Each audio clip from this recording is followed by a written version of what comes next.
O termo indústria cultural foi criado pelos filósofos e sociólogos alemães Theodor Adorno e Max Horkheimer para fazer uma crítica ao que estava acontecendo com a arte naquele momento. Então se prepara que nesse vídeo eu vou fazer algumas sugestões de filmes que ajudam a pensar o conceito de indústria cultural.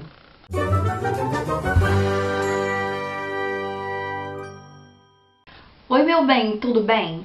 Eu vou começar dizendo que indústria cultural, meios de comunicação de massa e cultura de massa não são a mesma coisa e nem são automáticos, do tipo, se tiver meios de comunicação de massa, automaticamente vai existir uma cultura de massa, ou cultura de massa necessariamente significa indústria cultural. Vamos colocar essas diferenças hoje aqui, tá? Para ter uma cultura de massa, é preciso ter um sistema que simplifica e massifica os produtos. O primeiro exemplo que me veio à cabeça é do filme Grandes Olhos. Esse filme trata sobre a história de uma pintora, de uma artista, que em determinado momento do filme, as pessoas não estão comprando as obras originais porque elas são caras. Então elas estão pegando panfletos que têm a reprodução da obra e levando para casa, para enfeitar suas casas, e pedindo autógrafos nesses panfletos.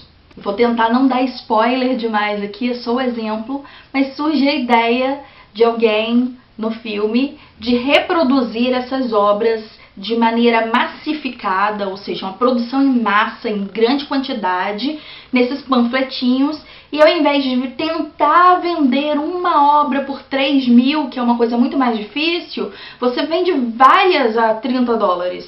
Pequenas reproduções em massa. Todo mundo vai ter em casa. Sim, igual. Não é o original, não tem as pinceladas da artista e tudo mais. Mas é uma forma de transformar aquele objeto de arte num objeto de consumo. Essa é uma das primeiras características da indústria cultural. A cultura de massa ela é semelhante a uma fábrica que vai produzir em massa vários produtos. Ela vai padronizar os bens culturais, como filmes, programas de TV, livros, obras de arte, etc. De maneira a tornar o consumo dessas obras muito mais fácil, muito mais simples, mais acessível, vamos dizer assim. Porque olha só, algumas obras de arte não são acessíveis à maioria da população. Elas são consideradas parte da cultura erudita, essa cultura dita superior, e portanto não está acessível a todas as pessoas. Nem todas as pessoas compreendem, por exemplo, a arte contemporânea, eu inclusa, porque é uma coisa que não está acessível à maior parte do povo, ou seja, à massa. A arte sempre foi historicamente uma forma de resistência e de crítica social. Quando você massifica uma obra de arte, seja ela um filme, uma obra audiovisual, música, teatro, pintura, escultura, o que for, você torna ela mais simples. Não é só a massificação, é a simplificação também para que aumente o consumo. E aí, quando você massifica, o consumidor perde a habilidade de interpretar aquela obra e de perceber as críticas que estão ali nas nuances da obra e interpretar mesmo essa obra de arte de maneira mais profunda. A Revolução Industrial no século XVIII transformou a maneira como o mundo se relacionava com o consumo. Se antes você produzia para sobreviver, agora você vai produzir em massa de forma que você cria uma sociedade de mercado, uma sociedade que está baseada em bens de consumo. A existência de uma sociedade de consumo é verificada na metade do século XIX, quando também começam formas mais massificadas de arte a aparecer. Por exemplo, o teatro de revista, a opereta, o cartaz, coisas que antes não existiam e a arte ficava relegada às elites e a quem pudesse consumir essa cultura superior. E aqui eu acho que cabe diferenciar a cultura popular de cultura de massa, porque são duas coisas que são compreendidas de maneira um pouco diversa. A cultura popular é uma das fontes da cultura nacional. Ela não é a única, mas é uma das fontes da cultura nacional. ela é consumida pelas mesmas pessoas que produzem essa cultura. Por exemplo, as manifestações culturais que a gente chama de populares, incluindo as manifestações folclóricas, são produzidas do povo para o povo, são consumidas pelas mesmas pessoas que as produzem. Diferente da cultura pop, que é uma nomenclatura considerada pejorativa para falar de cultura de massa. Adorno e Horkheimer observam que a arte vai perdendo seu papel crítico na sociedade na medida em que ela vai se moldando a uma estética que visa o consumo.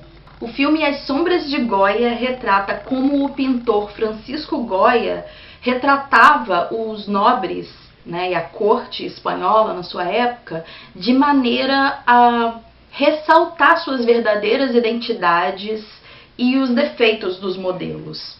Os artistas retratistas do século XVIII e XIX, que é a época do Francisco Goya, costumavam dar aquela maquiada na pintura, uma melhorada em alguns aspectos físicos dos seus retratados, mas Goya, em determinado momento da sua vida, resolve que ele não vai mais fazer isso. E isso é uma forma de crítica à sociedade através da arte.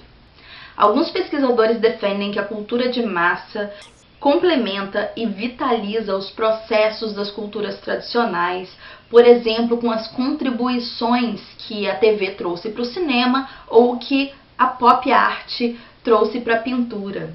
Mas há um papel menos nobre atribuído a ela, que é o da alienação.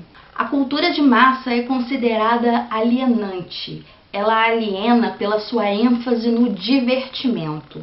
Ela visa dar um prazer às pessoas, que é um prazer momentâneo, porque logo depois você precisa de mais e mais e mais e mais. Nesta teoria, o divertimento vai se apresentar como o inimigo mortal do pensamento, e o pensamento seria o caminho da seriedade. Talvez, pensando nisso, Imponderáveis da Vida Real seja um pouco cultura de massa, Porque eu trago conhecimento antropológico, mas eu quero fazer isso de um jeito divertido. Mas isso é uma crítica que a gente pode deixar para um outro momento, ou para os comentários que você pode deixar aí embaixo, não é mesmo? Fazer essa reflexão aqui junto comigo. Adorno e Horkheimer vão dizer que essa facilitação do consumo das coisas populares, da cultura de massa, e a propagação dessa cultura de massa através dos meios de comunicação de massa, que seriam TV, rádio, etc., aliena as pessoas, assim elas perdem a capacidade de criticar e se tornam mais dóceis, mesmo que elas estejam em uma situação econômica muito periquitante. Então a gente está no momento no Brasil que a gente está sofrendo com uma economia que está estagnada, caindo, devido ao que está acontecendo no mundo inteiro, a alta do dólar, uma pandemia matando várias pessoas, e um presidente que continua colocando a população em risco. E ainda assim as pessoas estão mais preocupadas com as lives dos artistas que elas gostam do que com se manifestar politicamente, por exemplo. Então, com esses seus produtos, a indústria cultural vai reforçar as normas sociais que vão sendo repetidas até a exaustão. E para que a indústria cultural faz isso? Um dos objetivos é obter lucro. É importante dizer que uma coisa que a indústria cultural, os meios de comunicação de massa e a cultura de massa têm em comum é que elas são frutos da industrialização. Elas surgem como fruto de uma sociedade industrializada, capitalista, liberal, que tem como características o uso crescente da máquina e a submissão do ritmo de trabalho humano ao ritmo da máquina, ou seja, a gente tem que trabalhar como se fôssemos computadores, tão bom quanto um computador, quanto uma máquina. Outra característica é a divisão do trabalho e também a exploração do trabalhador. E essa exploração se dá de uma maneira que ela vai reificar as coisas, ela vai objetificar as coisas, inclusive o ser humano, inclusive o trabalhador. Então é a partir dessas características da sociedade capitalista liberal que a cultura de massa surge com esses dois traços, a reificação ou coisificação, que é a transformação de tudo em coisa, e a alienação, que é uma consequência da reificação. Um ser humano reificado só pode ser um ser humano alienado. Alienado do seu trabalho, porque ele troca a força que ele gasta por moeda para realizar aquele trabalho. Alienado do que ele produz, porque essa remuneração que ele recebe muitas vezes não é suficiente para ele comprar aquilo que ele está ajudando a produzir. Alienado dos seus projetos, da vida do seu país, da sua própria vida, porque não lhe sobra tempo e ele nem tem os instrumentos teóricos necessários para que ele faça uma crítica de si mesmo e da sociedade. A cultura industrializada, feita em série para que o maior número possível de pessoas comprem, deixa de ser um instrumento de crítica e passa a ser uma espécie de kit para montar, para atender ao gosto médio da maior parte da população. Um público que não tem tempo de questionar o que ele consome. Essa crítica do kit de montar é feita no filme O Sorriso de Mona Lisa, no qual uma professora de arte mostra para suas alunas um kit de pintura que permitia que todas as pessoas fizessem o seu próprio quadro de Van Gogh. Van Gogh numa caixinha para quem puder comprar. E aí o processo de indústria cultural é que ele vai te dando falsas necessidades. Você precisa daquele celular novo, você precisa de uma determinada coisa e consumir determinados produtos, e ele vai criando essas falsas necessidades que dão uma satisfação a gente que é temporária, que logo depois vai surgir um mais moderno e você vai precisar trocar por esse mais moderno. Isso é parte da sociedade capitalista de consumo e isso vai tirando a gente do caminho de racionalizar as coisas e perceber as críticas que existem às coisas e até mesmo tecer essas críticas sobre a sociedade. Para a gente terminar esse vídeo, um resumo das características de indústria cultural. O lucro é a finalidade. Acontece a padronização dos gostos e interesses dos consumidores. Também ocorre a massificação dos produtos e os produtos se tornam mais fáceis de serem consumidos.